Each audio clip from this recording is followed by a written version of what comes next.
Hello everybody. This next video is going to be actually a little bit longer because this was one of my favorite classes that I've taken so far. It was called Methods of Health Promotion. And in this class we had the opportunity to work with the American Cancer Society Cancer Action Network.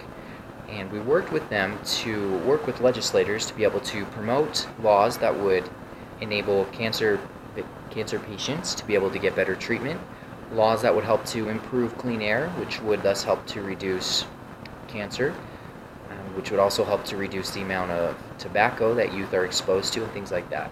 So it was a really great experience to be able to really apply what I've been learning in other classes in this class.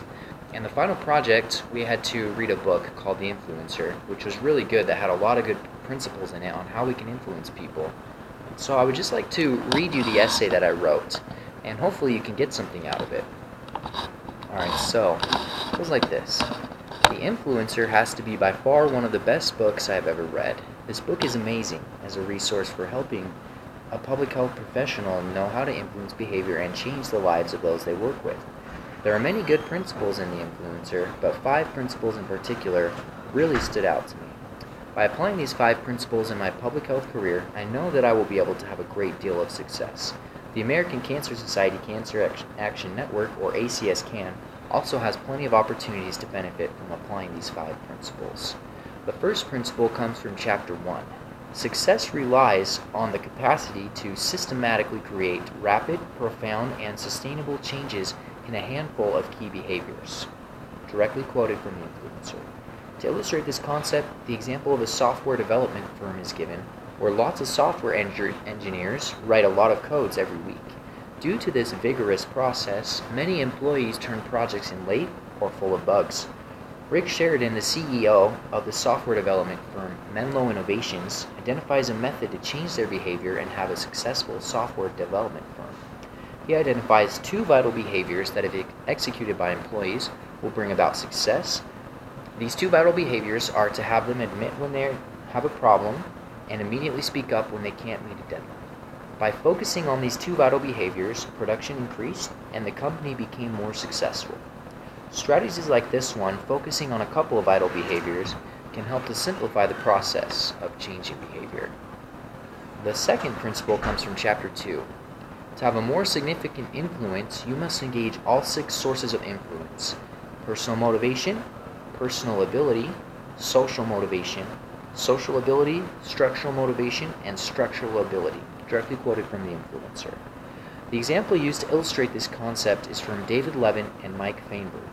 They wanted to find a way to get more kids through college. They developed a system called Knowledge is Power Program, or KIPP. They were able to see a lot of success compared to other schools in the area despite not having any additional resources. By helping students be personally motivated, believe in themselves, help their friends, creating an incentive program for successful students, and changing the methods used, they were able to increase the amount of youth that made it all the way through college. The third principle comes from Chapter 3. In this chapter, we learn about the story of Dr. Wiwat in Thailand. Dr. Wiwat learned to use an out-of-the-box method to successfully find a solution to a complicated problem. Dr. Wiwat was assigned by the Prime Minister of Thailand to work with the country to help to lower the amount of HIV and AIDS that was spreading throughout the country. He quickly learned that the reason why so much HIV was spreading through the country was because of the extent of the sex trade in Thailand.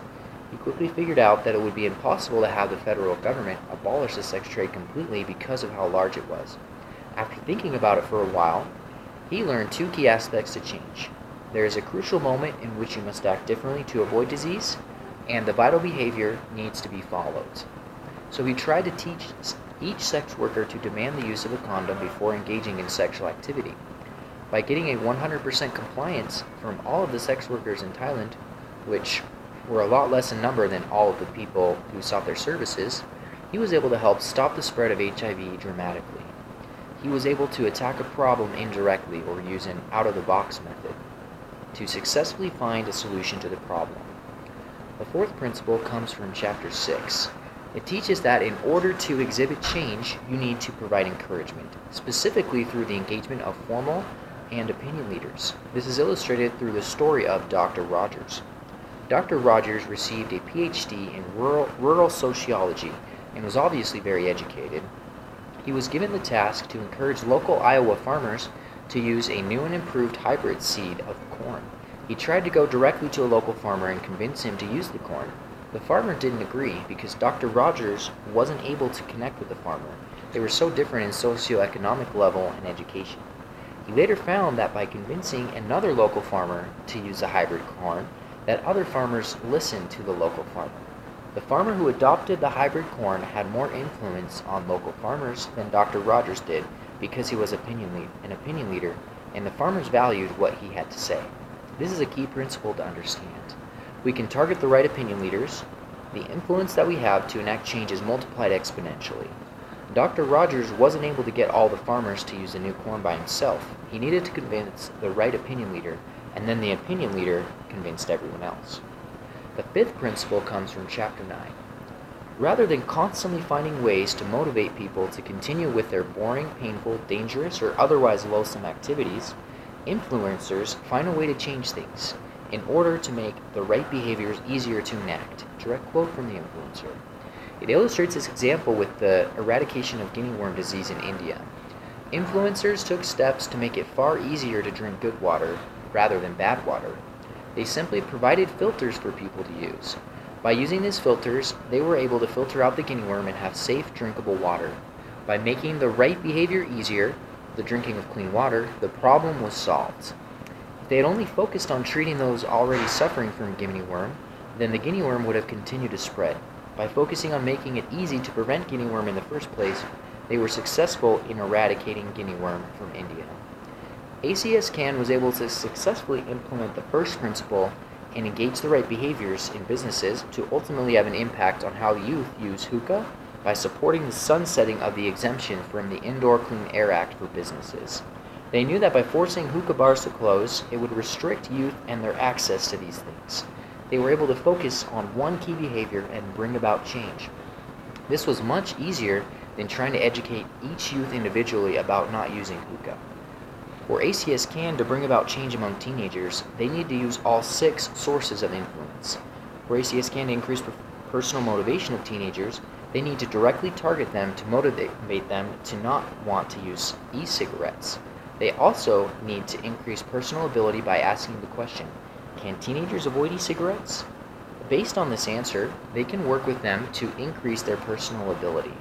To increase social motivation, ACS-CAN needs to find out if others are encouraging youth to use e-cigarettes, and then find those people and influence them to stop encouraging youth to use e-cigarettes. To increase social ability, ACS-CAN needs to find more people that are encouraging youth to not use e-cigarettes, like teachers for example, and work together with them to increase their social ability to avoid e-cigarettes. To increase structural motivation, ACS-CAN should implement a reward or incentive program to excite youth to not use e-cigarettes. The reward could be simple, but an incentive program is a very effective way to change behavior. ACS-CAN needs to identify the best method to stop teenagers from using e-cigarettes. The best way to approach the problem would be to use an out-of-the-box method. Simply telling youth not to do it because it isn't good for your health isn't the best method. More than that needs to be done. Alternative methods, such as using social media, which the kids always see, will leave a lasting impression on their minds about the negative consequences of e-cigarette usage. By focusing on the most effective method, ACS-CAN, like Dr. Wewat, can have a lasting impact on the problem and help to lower the number of teenagers using e-cigarettes. The fourth principle that ACS-CAN needs to implement in their campaign is to provide encouragement, specifically through the engagement of formal and opinion leaders. ACS-CAN needs to understand that teenagers might not listen to educated adults telling them not to use e-cigarettes or go to hookah bars. Instead, ACS-CAN needs to engage the correct opinion leaders such as teenage celebrities on YouTube or local teenagers, or people who teenagers will want to listen to. By doing this, the teenagers will be more likely to listen to the message. The fifth principle that ACS-CAN needs to apply, and I've already started working on, is to find a way to change things that make it easier for the right behaviors to be enacted. In this case, the right behavior is for youth to avoid hookah and e-cigarettes. ACS-CAN has worked to strengthen the Utah Indoor Clean Air Act. This will help to make it easier for youth to avoid hookah since it will have to be shut down. To continue to make it easier for youth to change